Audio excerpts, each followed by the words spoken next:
আসসালামু আলাইকুম। তোমাদেরকে আরও একটি ক্লাসে স্বাগতম জেনে আমরা শুরু করতেছি ডিগ্রি প্রথম বর্ষের দ্বিতীয় পত্র কোর্স প্রথম অধ্যায় একক কণার বলবিদ্যা থেকে। আজকে একটু গুরুত্বপূর্ণ থিওরাম তোমাদেরকে সলিউশন করে দিব। তোমরা প্রথম থেকে শেষ পর্যন্ত অবশ্যই আজকে ক্লাসটি করবা, তাহলে তোমাদের এই থিওরিটি পুরোপুরি ক্লিয়ার হয়ে যাবে এবং পরীক্ষাতে আসলে তোমরা সুন্দরভাবে করতে পারবা। আর তোমাদের জন্য সুখবর রয়েছে, তোমরা যারা ডিগ্রি প্রথম বর্ষে পদার্থবিজ্ঞান প্রথম পত্র এবং দ্বিতীয় পত্র পেইড কোর্সে ভর্তি হতে চাও, তারা আজই যোগাযোগ করো আমাদের হোয়াটসঅ্যাপ নাম্বারে 01740322331। এই নাম্বারে ভর্তি হয়ে তোমরা আজই আমাদের পেইড কোর্সে ভর্তি হয়ে যাও। আচ্ছা, আমরা এখন ক্লাসটি শুরু করি। তো এখানে বলছে প্রমাণ করো যে মোট শক্তি সমান গতিশক্তি প্লাস বিভব শক্তি অথবা অভিকর্ষ বলের প্রভাবে মুক্তভাবে পড়ন্ত বস্তুর ক্ষেত্রে যান্ত্রিক শক্তি সংরক্ষণ সূত্রটি প্রমাণ করো, অথবা উদাহরণসহ শক্তি সংরক্ষণ সূত্রের ব্যাখ্যা করো, অথবা এইভাবে আসতে পারে মুক্তভাবে পড়ন্ত বস্তুর যে কোনো সময়ে গতিশক্তি ও বিভব শক্তি রাশিমালা নির্ণয় করো। তো পড়ন্ত বস্তুর ক্ষেত্রে সংরক্ষণ সূত্রটি আমরা প্রমাণ করব। তো আমরা জানি শক্তির যে নিত্যতা সূত্র, সেটি শক্তি অবিনশ্বর, শক্তির সৃষ্টি বা বিনাশ নেই, মানে শক্তির কোনো ধ্বংস নেই, শক্তি শুধু এক জায়গায় থেকে অন্য জায়গায় স্থানান্তরিত হয়। এটা এখন আমরা প্রমাণ করে দেখাবো। তো এখানে আমরা প্রথমে এম ভরে দেখো চিত্রটা দেখো, তো আগে তোমাদেরকে চিত্রটাকে ভালো করে বুঝতে হবে।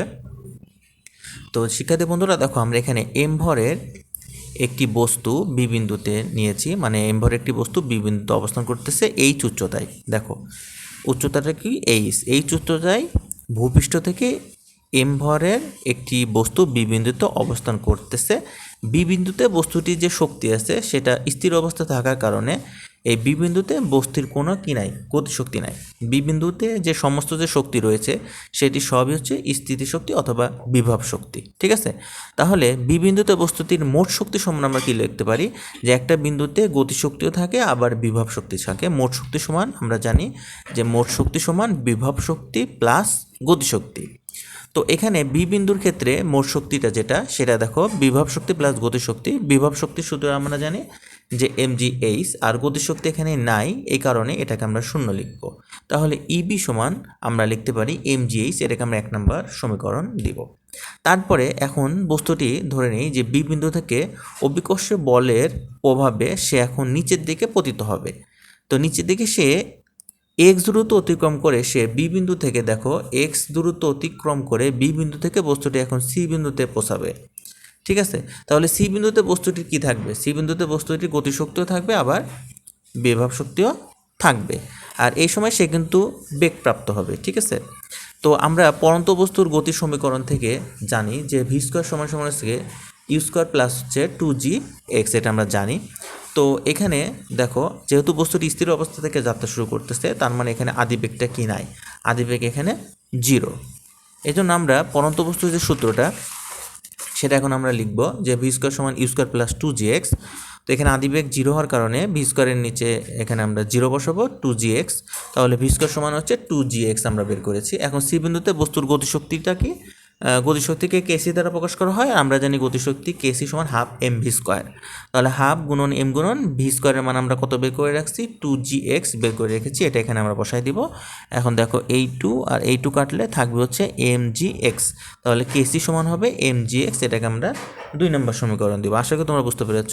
এখন ভূপৃষ্ঠ হতে সি বিন্দুর উচ্চতা, এখন দেখো এই যে চিত্রটা, ভূপৃষ্ঠ থেকে এই সি বিন্দুর উচ্চতাটা এখন কি হবে।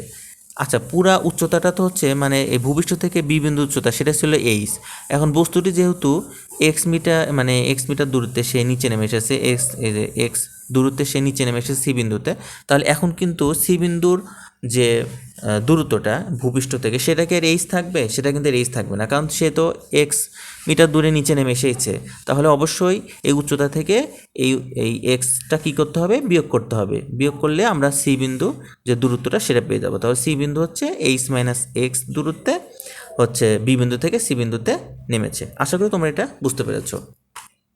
তাহলে এবার সি বিন্দুর উচ্চতা হচ্ছে এইচ মাইনাস এক্স। আমরা বিভব শক্তি সমান জানি কি এম জি এইচ। এখানে এইচ আর তুমি লিখতে পারবে না, কারণ এখানে তো সে হচ্ছে এক্স মিটার দূরে নিচে নেমে এসেছে। তাহলে এখানে আমরা এইচের পরিবর্তে কী লিখবো, এইচ মাইনাস এক্স লিখবো। এটাকে আমরা 3 নম্বর সমীকরণ দেবো। এখন সি বিন্দুতে বস্তুর মোট শক্তি কি, মোট শক্তি সমান হচ্ছে বিভব শক্তি প্লাস গতিশক্তি না। তাহলে আমরা ইসি সমান লিখতে পারি, ইসি মানে মোট শক্তি সি বিন্দুর ক্ষেত্রে কেসি প্লাস ইউসি। কেসি মানে হচ্ছে যে এম জি এক্স, এই যেখানে আমরা বের করে রাখছি না, এই যে এম জি এক্স, এটা এখানে বসায় দাও। আর ইউসি মানে হচ্ছে M G into H minus X, এটা এখানে বসায় দাও। বসায় দেওয়ার পরে দেখো এম জি এক্স প্লাস এটাতে গুণ করে দাও, এম জি এইচ মাইনাস হবে M G X. M G X কাটাকাটি হবে, থাকবে শুধু এম জি এইচ। তাহলে ইসি সমান হবে এম জি এইচ। আচ্ছা, সমীকরণ 1 এবং 4 নং হতে আমরা কী পাই? দেখো ইবি সমান ইসি। 1 নংয়ে ছিল ইবি সমান হচ্ছে এম জি এইচ, আর দেখো 4 নংয়েও ইসি সমান বের হলো কত, এম জি এইচ। অর্থাৎ বি বিন্দুতে মোট শক্তি সি বিন্দুতে মোট শক্তি কি সমান।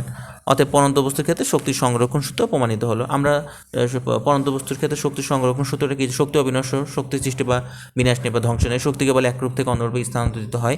তাহলে বি বিন্দুতেও যে বস্তুর, আমরা দেখো এই যে চিত্রটা খেয়াল করো, বি বিন্দুতে বস্তুর আমরা যে শক্তিটা পেয়েছি, সি বিন্দুতে বস্তুর আমরা একই শক্তি পেয়েছি। তাহলে আমরা পরন্ত বস্তুর ক্ষেত্রে যে শক্তি সংরক্ষণ সূত্র যে প্রমাণ করতে বলছে সেটা আমরা প্রমাণ করে ফেলেছি। আশা করি তোমরা বুঝতে পেরেছ। তারপরে যদি তোমাদের কোথাও বুঝতে অসুবিধা হয় তোমরা অবশ্যই আমাকে কমেন্টে জানাবা। তোমরা ভিডিওটি বেশি বেশি করে শেয়ার করবা। আর তোমরা আজই আমাদের হোয়াটসঅ্যাপ নম্বরে যোগাযোগ করে কোর্সটিতে ভর্তি হয়ে যাও, ইনশাল্লাহ তোমাদের আসানোর ফলাফল হবে। তবে পুরোপুরি বেসিক থেকে আর কি বোঝানোর চেষ্টা করা হয় আমাদের এই ক্লাসগুলোতে, এজন্য তোমরা আজই যোগাযোগ করো। তো তোমরা ভালো থাকো, সুস্থ থাকো। আমরা এখানে শেষ করছি।